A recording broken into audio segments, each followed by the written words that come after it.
Welcome back to the Mountain Morning Show, where Gail Brill joins me from the National Abilities Center. Hello. Hi. Great to have you. I'm so glad you're here, especially because this is an important week for the National Abilities Center as we celebrate veterans this weekend, and of course coming up next week, saluting our heroes. Yeah, it's our annual event. We've been doing it for, I think it's now 7 years. And we do it down in Salt Lake at the Grand America.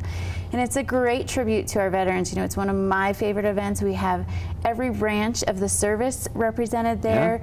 And at least the last several years, I haven't heard if we've got any World War II, but we've had every conflict represented since World War II.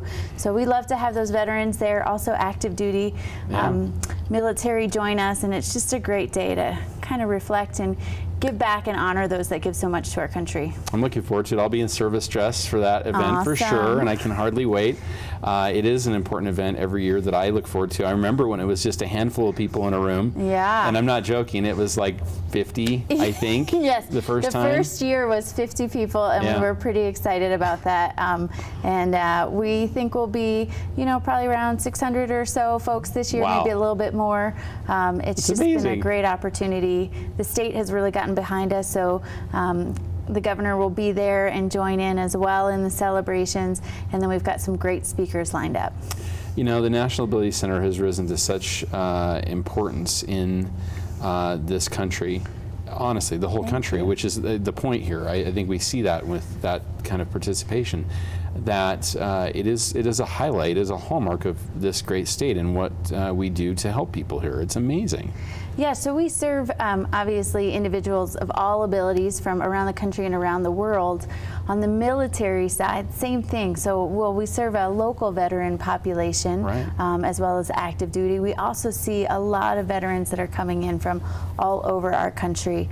We know that PTSD is still a significant issue in so many places in our country, and not just with military, but with others. But specifically, we've got a great partnership with the University of Utah and their National Center for Veteran Studies, with a great program that's helping to really decrease the influence of PTSD as people go through that program. So, and then we also certainly, individuals with limb differences, traumatic brain injuries, all of those different things, they can come through our programs, and they can bring their families, which I think is really a key to who we are. Because it's what it reintegrates people with their family in a situation where it's difficult to do that. I want to talk about the study for a minute, because I have participated in the first part of the study, and will be coming to you to do the next part here relatively soon. And I'll share this publicly, but I went into this with the idea that I was not someone who really needed any assistance with that. And I got in the room and started working through this, and I told the lady that was doing the study with me, I said, now look, I probably don't have much to talk about.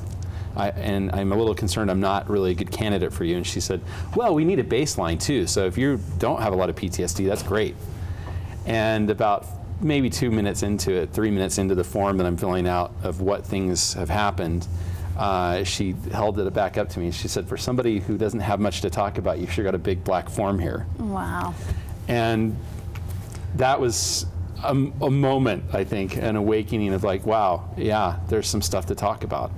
And I'm small in that comparison to people who've got a lot to deal with and to talk about. Yeah. And this is the place where they can finally do that, I think. Yeah, the program is on our campus.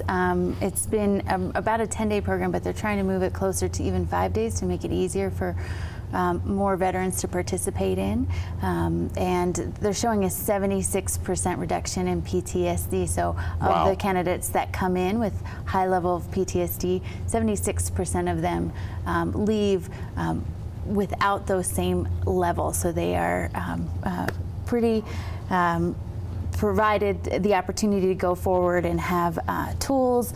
You never really are healed, but you have a better way to work through, and PTSD is not the influence on your daily life as it has been in the past. Wow. That must be, you must feel great when you see that. Plus, as we talked about with people with limb differences, there's some real moments there where you guys have got to feel good about, you know, where people are coming in and where they leave, the difference. Yeah, I mean, I certainly feel like I have an awesome job and that opportunity to provide these And one of the things that I think that the NAC has done so well that maybe folks don't fully realize is just that we partner. So we're not providing that therapy. Dr. Bryan and the University of Utah are. We're providing a location that individuals can have that healing experience, and we're providing family activities that once they go through that work in the mornings, they can come and go explore in the afternoons at the National Ability Center. And we do that with the MS Society, we do that with muscular dystrophy, with San Diego Naval Medical Center, about 250 different partners that we say, hey, come on our campus, we'll do about 50% of the programming, and then you guys do what you want and receive your goals on that other 50%. That's awesome.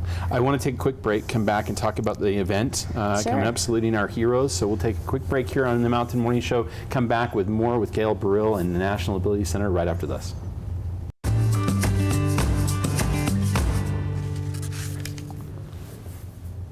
Welcome back to the Mountain Morning Show, where we continue our conversation with Gail Burrill from the National Ability Center and the exciting Saluting Our Heroes event, which is coming up. Let's talk about that. This is going to be terrific. It's on the 15th. Yep. So next week at the Grand America, it's a luncheon. So we need you there by 12, and you're out by 1:30. It's quick. Yeah. I mean, it's action-packed, though. I mean, it is like, sit down, eat, and we're talking, and we get right to it, don't we? Yeah. And our keynote speaker is Martin Fry. He's awesome. Yeah. He has done a world record of climbing 7 summits and then crossing the 7 seas. How about that? Yeah, he's pretty, I mean, I just spent a half intense. hour with him, and I came out inspired and ready to do more. Also feeling like I'm a little bit lazy, but you know, it's all good. So he's going to give you some of those business principles that he applied in how he attacked those different challenges, and leave our guests with that. And then, as always, we'll have a speaker speak to their own experience with the National Ability Center there as well. So it's great. And you know, per our earlier conversation, I think one of the other big parts of that event is that we are reaching individuals in that room that need support. After every single Saluting Our Heroes event, there are folks that come up to me that say, either I would love to connect with your program, I need a little bit help here, or I have a really close family member or friend, can you just connect me? And so it's about spreading our mission. It's also about reaching those individuals that need more support. Well, there's certainly plenty of people who do, and I'm just thrilled that we have such an incredible organization that's reaching out to those people, because, as you said, not only from here in the United States, but I've seen folks from, you know, deployed elsewhere in the world who have made the trip all the way over, and it is life-changing to be certain.